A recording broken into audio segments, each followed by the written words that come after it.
Why do you think the fossil in the dirt could do something that the animals today can't do? Why can it happen long ago and far away, and it can't happen today? I mean, if ape-like ancestors produced humans, let's have them do it again. I'd like to see it this time. Only let's get an observer now. Apes are still having babies, you know. Make another one. Then they're going to say there's evidence from vestigial structures. This one says the appendix is vestigial.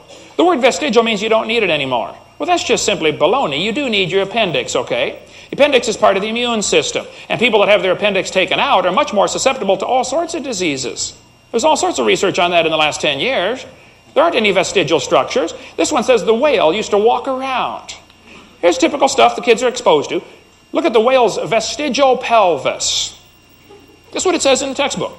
The whale's pelvis is evidence of its evolution from land-dwelling animals.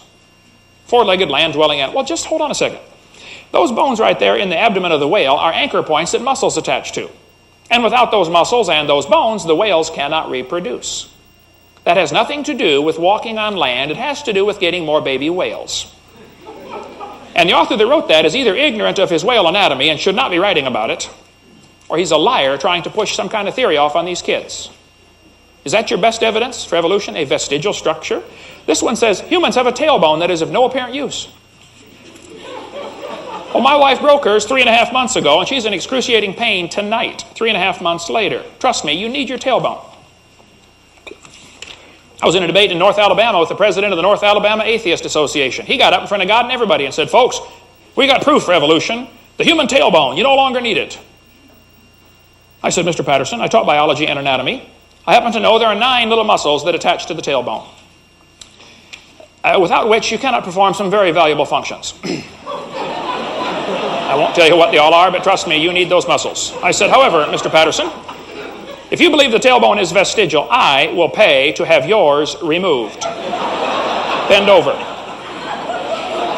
Won't take you but a minute to figure out that's not vestigial. There aren't any vestigial structures. And if there were, that's the opposite of evolution. That's losing something, not gaining something. Then the evidence from DNA similarities. Similar DNA proves the same designer wrote the code, folks. If God didn't make everything out of the same amino acids, we could only eat each other. God made it so the brown cow can eat the green grass and give the white milk and churn it and get the yellow butter, and I eat it and get the blonde hair because it's all made from the same amino acids. That's why there's similarities, not because they all have a common ancestor. I mean, a freshman law student in a court of law could tear that one apart, folks. That's not proof for evolution. And listen carefully tonight, because there is no evidence for any changes above the species level. Now, if you want to believe there is, you're welcome to believe that, but that's not science. That's your religion. And I think if you're going to keep my religion out of the school, we ought to keep your religion out of the school also. Evolution has no business being in the schools.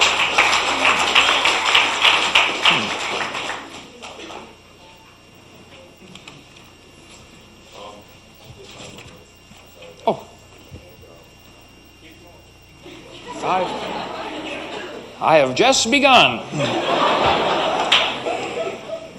Dr. Paulson mentioned evidence from development. This is often called the embryology argument. This textbook tells the kids, the similarity between early stages in development of many different animals helped convince Darwin that all forms of life shared common ancestors. I was surprised, I guess I shouldn't be, but it's brought up in every debate I've ever done, but they still don't seem to get the message. This was proven wrong in 1874. Those little folds of skin under the jaw of the human embryo are not gill slits. They develop into bones in the ear and glands in the throat. They never have anything to do with breathing. They are not gill slits. And it ought to be criminal to call them gill slits. And any textbook author that puts that, any teacher that teaches that to his kids in school, after he's exposed to the truth, he should be fined at least or expelled from teaching if he's going to deliberately lie to the kids. Ernst Haeckel, embryology professor at Jena in Germany, at the University of Jena, he read Darwin's book in 1860. He loved it. It converted his whole way of thinking. His lifestyle was changed. Ernst Haeckel taught embryology, the study of embryos. Ernst Haeckel made this drawing right here, similar to the one Dr. Paulson showed us a moment ago, about the embryos having gill slits and tails. Haeckel made up this entire thing in 1869. He was trying to help Charlie out because Charlie said we should find evidence for my theory. 10 years later, they had none, so Haeckel made some up. On top are Haeckel's drawings. Underneath are actual photographs of those creatures. Now, either Haeckel is a lousy artist or he is a liar trying to promote some kind of religious worldview. Having studied it quite a bit, I'm convinced he was just a liar, that's all. He was actually convicted of fraud by his own university. In 1874, they had a trial, and Haeckel was convicted of fraud. I mean, convicted their own professor. But Haeckel's drawings still appear in textbooks today. They appear tonight on the screen. I can't believe this. This concept of embryology, proven wrong a long time ago. Then they're going to say natural selection causes evolution. The fruit fly is often brought up as an example. They nuke these flies and microwave them and x-ray them and get them to have all sorts of mutated babies. They get flies with curled wings. They can't, fly around. Flies with no wings at all. What do you call that? A crawl? He can't fly. But you get all these mutated flies, and every fly they get's worse off than the original fly. And that's proof of how we get ahead. Folks, that's not evolution. It's still a fly. And it's a worse off fly. This one about the peppered moth was proven wrong several years ago. The guy had to glue dead moths to the trees in order to take the picture for your textbook, kids. The peppered moth experiment is baloney. It didn't happen. It didn't work. But it's still in the textbooks. Then the evidence from structure, called the homology argument. He mentioned this as one of his evidences for evolution, his lines of reasoning. Similar four-limb structures in the human, the cat, the whale, the horse, etc. It's true, there's a similar design in the forelimb. I don't argue with that. I agree. I taught biology for years. But similar structure proves a common designer. Doesn't prove a common ancestor. And if you were in a court of law and you brought this up as evidence for evolution, I'm telling you, a freshman law student would poke the holes in this one. Say, excuse me, Your Honor, this doesn't prove we had a common ancestor. Couldn't it prove the same guy designed everything? I could point out that the lug nuts on a Chevy will screw onto a Pontiac. It doesn't prove they both evolved from a Honda 21 million years ago. The same guys are designing them, folks. And I could probably point out that if you looked at the code of Microsoft Windows as opposed to Microsoft PowerPoint, you'd find billions of similarities. Probably spell check is exactly the same in both programs. Because they're coming from the same designers, that's why. That's time. I got more.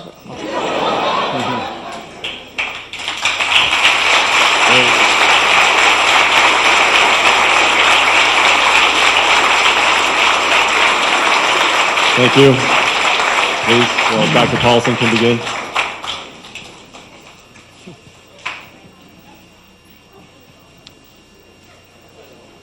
So I have 10 minutes.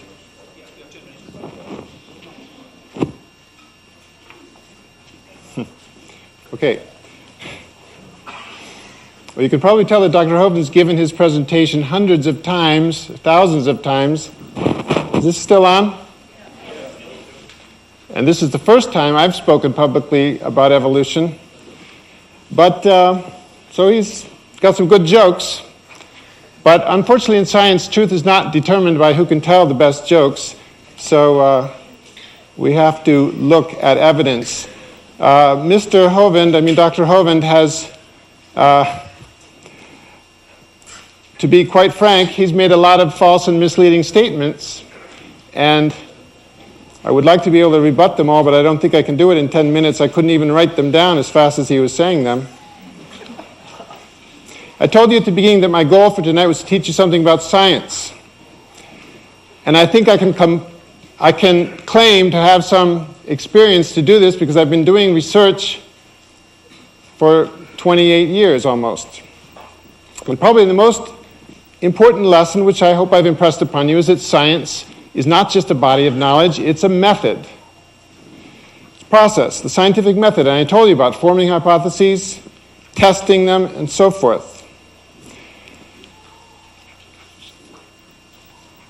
What I told you on the slides was obviously just an outline of all the deductions and predictions and evidence that has been put forward.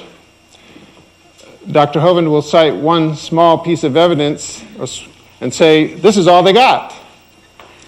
But that one small piece of evidence is just an example. There are libraries full of reports, research reports, that back up all these things. As I showed you, there were some tough tests that evolution has been put to. We can't show that a dinosaur turned into a bird because it took millions of years and we can't wind the clock back. Maybe Dr. Hovind seems to expect that we ought to be able to do that. Nobody says, evolution doesn't say that you can see a dinosaur turn into a bird or a lizard turn into a mammal before your very eyes. It takes a long time and people went around then. So it has to be inferred from other kinds of evidence. And that's why we do this scientific approach. That's the way to learn about things that you can't observe directly. He might just as well question what we know about the stars, about the sun. Nobody's ever been to the sun. How do they know there's helium there? But there are ways to test these things indirectly. You don't have to go to the sun to find out its composition. You can use the methods of physics and chemistry and analyze the light and the other radiation from the sun. Dr. Hovind has ignored or belittled most of the points that I made, but I can assure you that none of his arguments would stand up to scrutiny if we had time to scrutinize them. Let me come back to his arguments a little later, but first, let's look at his hypothesis. Did he make one example of a prediction made by the hypothesis of creationism? Even one prediction that would distinguish it from evolution. He predicted that there would be fossils. So what? Evolution predicts that too. Did he show one way that it could conceivably be disproved? Well, maybe I missed it, but I don't think it was there. So he hasn't put his hypothesis to the test. Evolution has been put to the test many times for the last 150 years. And despite what he says, it hasn't been disproved. Creationists could put their theory to the test. I can suggest some experiments he could do. Dr. Hovind has this fairy tale about how the fossils were all laid down in the Great Flood.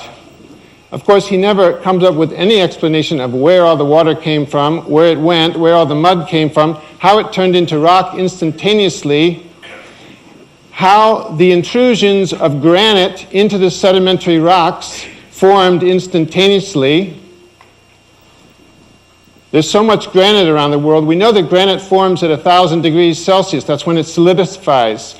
The granite that's in the earth today, intruded into sedimentary rocks, presumably must have formed after the flood, after the rocks were laid down.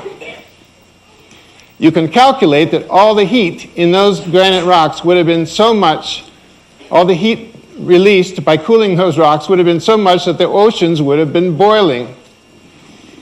At least it solves the problem of how Noah fed